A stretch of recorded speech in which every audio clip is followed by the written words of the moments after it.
وكفى وسلام على عباده الذين اصطفى أما بعد فأعوذ بالله من الشيطان الرجيم ونبلوكم بالشر والخير فتنة وإلينا ترجعون۔ معزز حاضرین اور سامعین، میں نے آپ کے سامنے قرآن کریم کی ایک آیت کریمہ تلاوت کی ہے۔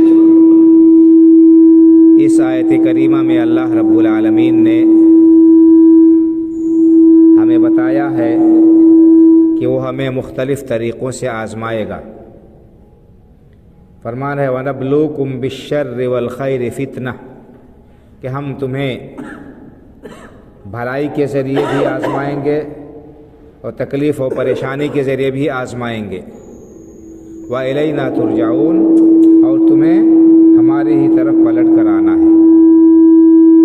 معلوم یہ ہوا کہ آزمائش انسانی زندگی کا لازمی حصہ ہے۔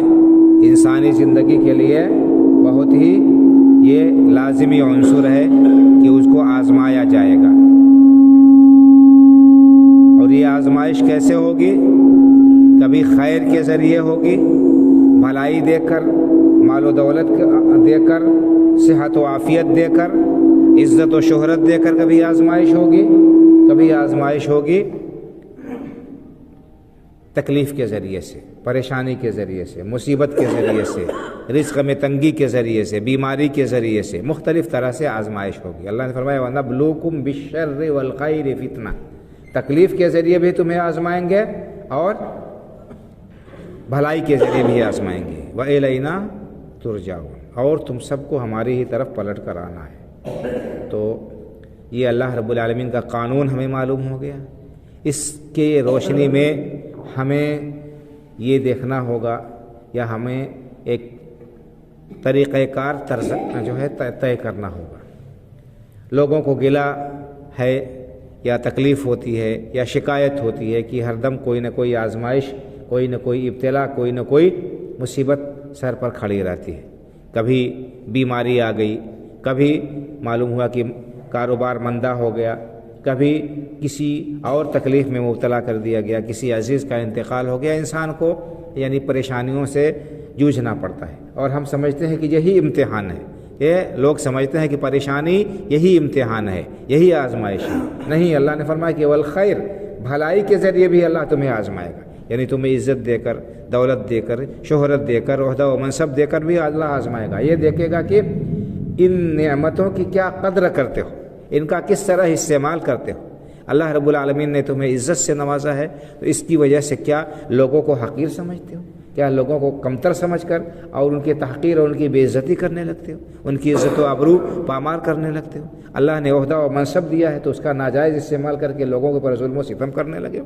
یا یہ کہ اپنے اس عہدہ و منصب کا صحیح استعمال کر کے لوگوں کو فائدہ پہنچاتے ہو، ان کی ضرورتوں کو پورا کرتے ہو؟ تمہارے بس میں، تمہارے اختیار میں جو ہے لوگوں کے لیے بھلائیاں فراہم کرنا، ان کو کرتے ہو۔ یہ بھی ایک امتحان اور آزمائش ہے۔ مال و دولت مل گئی تو اس کے ذریعے سے تکبر کرتے ہو، اتراتے ہو اور ان کا ناجائز استعمال کرتے ہو، اللہ تللے اڑاتے ہو، رنگ رلیاں مناتے ہو، یا اللہ کے راستے میں خرچ کر کے غریبوں و ضرورت مندوں کی مدد کر کے اور اللہ کو خوش کرنے کی کوشش کرتے ہو۔ تو یہ آزمائش ہے۔ اللہ نے فرمایا کہ یہ آزمائش ہے، دونوں طرح سے ہم آزمائیں گے۔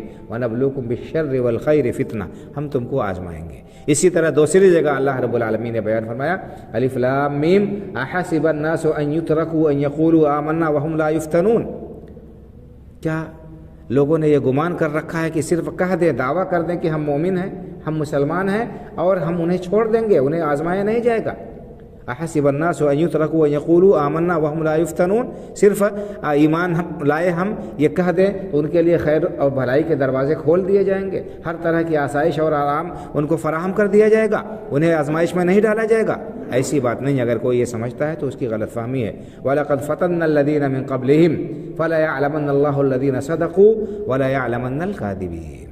اللہ نے فرمایا کہ ہم نے پہلے لوگوں کو بھی آزمایا، ان پر بھی امتحان آئے اور ان کو بھی مختلف مراحل سے گزرنا پڑا، اور یہ امتحان اس کا مقصد کیا ہے؟ اللہ نے فرمایا کہ فلا یعلمن اللہ الذین صدقوا، اللہ تعالیٰ اس آزمائش میں، اس ابتلا میں ڈال کر انسان کو ٹٹولتا ہے، ان کو آزماتا ہے، ان کا امتحان لیتا ہے کہ دیکھے کہ کون حقیقی معنوں میں سچے دل سے مسلمان ہے، کون سچا مومن ہے کہ وہ اللہ کی نعمتیں اگر اسے ملی ہے تو ان پر اللہ کا شکر ادا کرتے ہوئے، ان کی قدر کرتے ہوئے ان کو صحیح مصرف میں صرف کرتا ہے، اور اگر اس کو آزمائش پڑ گئی، واقعی تکلیف میں مبتلا ہو گیا، کسی پریشانی سے دوچار ہو گیا، تو وہ جزا کا فضا کرنے کے بجائے اور ناراضگی کا اظہار کرنے کے بجائے، اللہ رب العالمین سے بدگمانی کے بجائے صبر سے کام لیتا ہے۔ یہ امتحان ہے، اللہ آزمائے گا۔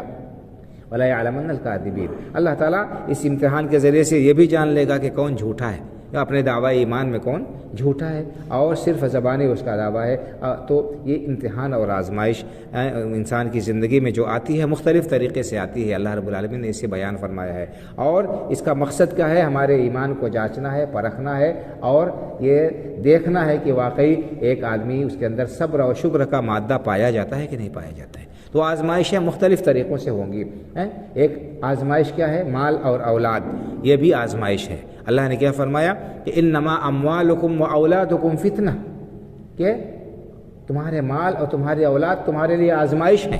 انسان خوش ہوتا ہے ہمارے پاس میں اتنی دولت ہے، اتنا مال ہے، اتنے اسباب ہیں، ہمارے اتنے اولاد ہیں، ہمارے اتنے بیٹے اور پوتے ہیں، اور ہمارا اتنا بڑا کنبہ قبیلہ اور خاندان ہے۔ اللہ نے فرمایا یہ بھی آزمائش ہے کہ انسان ان میں مبتلا رہ کر، ان میں پھنس کر اللہ کو بھول تو نہیں جا رہا ہے، اللہ سے غافل تو نہیں ہو جا رہا ہے، اس کے دین کو پامال تو نہیں کر رہا ہے۔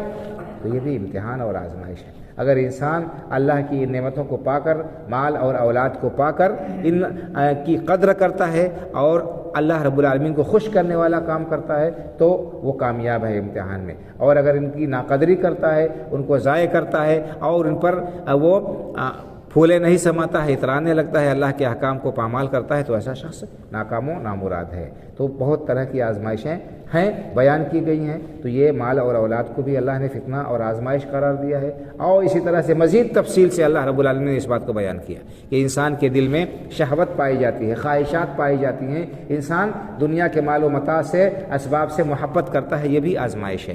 اور اسی طرح سے شبہات، انسان کے دل میں شبہات پیدا ہو جاتے ہیں، شیطان وسوسے ڈالتا ہے، اس کو دین سے بدگمان کرتا ہے، اللہ رب العالمین سے بدگمان کرتا ہے، اور اس کو جو ہے اس کے لیے طرح طرح کے وسوسے ذہن میں ڈالتا ہے۔ اور بہت سارے لوگ بھی ہیں باطل پرست جو ہے دین کے سلسلے میں شکوک و شبہات پیدا کرتے ہیں، اور اسی طرح سے لوگوں کو امتحان میں ڈالتے ہیں۔ آخرت کوئی چیز نہیں، مرنے کے بعد دوبارہ نہیں اٹھائے جائیں گے، کسی نے کل دیکھا ہے، اور ایسا ہے اور ویسا ہے، اور اسی طرح دین، اللہ رب العالمین نے کچھ چیزوں کو حرام قرار دیا ہے۔ کہتے ہیں کہ کیسے ہو سکتا ہے آج کے زمانے میں سودی کاروبار نہ کیا جائے تو کیسے ترقی ہوگی، کیسے تجارت چلے گی، ہم ایک قدم آگے نہیں بڑھ سکتے، فلاں کام اگر کریں گے تو ہم کامیاب نہیں ہو سکتے، اگر جھوٹ نہ بولیں، اگر دھوکہ نہ دیں، اگر فلاں کام نہ کریں تو ہم آگے بڑھ ہی نہیں سکتے، لوگ آگے بڑھ رہے ہیں۔ تو یہ سب کیا ہے؟ یہ شبہات ہیں جو شیطان ہمارے دلوں میں ڈال رہا ہے۔ ان سب سے انسان کو بچنے کی ضرورت ہے۔ اگر ہم کو آخرت محبوب ہے،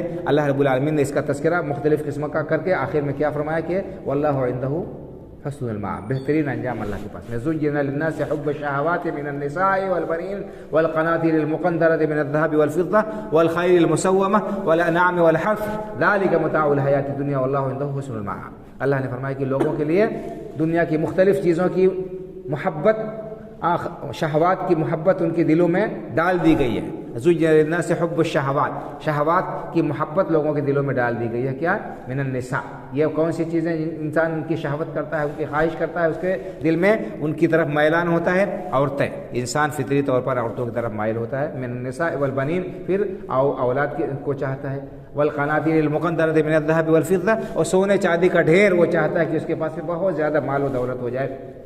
والقناطیر المقنطرۃ من الذهب والفضة والخیل المسومة، کچھ لوگوں کو سواری کا شوق ہوتا ہے، ہمارے پاس میں اچھی قسم کے اعلیٰ نسل کے گھوڑے ہو جائے۔ پرانے زمانے میں گھوڑے بہت قیمتی چیز مانے جاتے تھے۔ آج انسان سوچتا ہے کہ اس کے پاس میں اچھی سے اچھی گاڑی ہو جائے، اچھی سے اچھی سواری اس کے پاس میں ہو جائے، مہنگی سے مہنگی کار خریدتا ہے۔ تو یہ اس کی محبت کچھ لوگوں کے دلوں میں ڈال دی گئی ہے۔ والخیل المسومہ والانعام، کسی کے کوئی چوپایوں کی محبت کہ اتنے ہمارے پاس میں جانور ہو جائیں، اونٹ، گائے، بکریاں، بھیڑ، فلاں چیزیں، تو بہت سے لوگوں کو جانوروں سے محبت ہوتی ہے۔ والانعام والحرث، کچھ لوگوں کو کھیتی باڑی سے محبت ہوتی ہے، یہ اس کی خواہش ان کے دل میں ڈال دی جاتی ہے، اس کے لیے بھی وہ حرام و حلال کی تکلیف نہیں کرتے ہیں، کسی کی زمین پر قبضہ کر لیا، کسی کی میڑ کاٹ لیا، کسی میں داخل ہو گئے، تو یہ سب کیا ہے؟ یہ سب محبت لوگوں کے دلوں میں ڈال دی گئی ہے۔ اللہ نے فرمایا ذالک متاع الحیات الدنیا، یہ ساری چیزیں کیا ہے؟ یہ دنیا کا سامان ہے، دنیا میں چند روز انسان ان سے فائدہ اٹھائے گا، اور اگر غلط کام کیا تو اللہ رب العالمین کے ہاں اس سے سزا ملے گی۔ اللہ نے فرمایا واللہ عندہ حسن المآب، بہترین انجام، بہترین پلٹنا اللہ کی طرف ہے۔ یعنی اس میں ہمارے لیے نصیحت کی گئی ہے کہ دیکھو ان چیزوں کی محبت میں مبتلا ہو کر اللہ کو بھول نہ جانا، دوبارہ اٹھائے جانے کو، حساب کتاب کو فراموش نہ کر بیٹھنا، ورنہ کل خسارے میں رہو گے، کل گھاٹے میں رہو گے۔ تو بہرحال فتنے بہت سارے ہیں، اور جو انسان کے دین کو اور ان کے ایمان کو حبط کر دیں گے، برباد کر دیں گے۔ احادیث میں اللہ کے رسول صلی اللہ علیہ وسلم نے ان کو بیان کیا ہے اور فرمایا کہ بادروا بالاعمال فتنا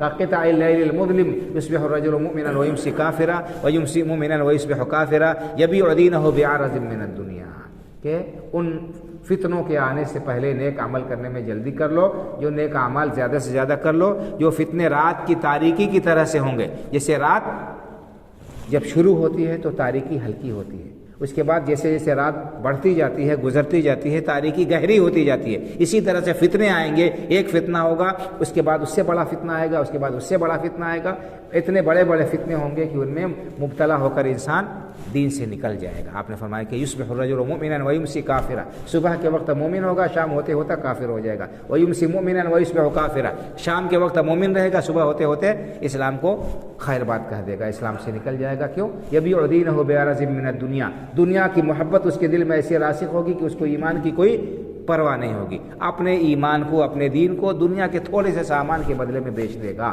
تو یہ سب اللہ کے رسول صلی اللہ علیہ وسلم کی پیشین گوئیاں ہیں، ہمیں ان سے متنبہ رہنا چاہیے، چوکنا رہنا چاہیے، ان فتنوں سے بچاؤ کی تدبیر کرنی چاہیے۔ تدبیر کیسے ہے؟ کیسے ان فتنوں سے ہم بچ سکتے ہیں؟ اپنے ایمان کو سلامت کیسے رکھ سکتے ہیں؟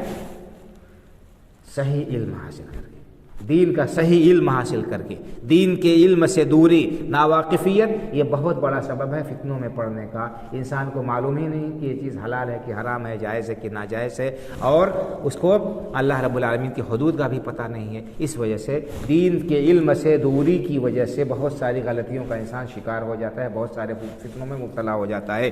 اس لیے ہمارے اوپر ضروری بھی ہے کہ ہم دین کے ضروری اور بنیادی مسائل سیکھیں اور اس کو سیکھنے کی جتن کریں، اس کے لیے فکر ہو، اس کے لیے تدبیر کریں، اور اس کے لیے عمر کی کوئی قید نہیں ہے کہ ہماری عمر ہو گئی اب ہم کیسے سیکھیں گے۔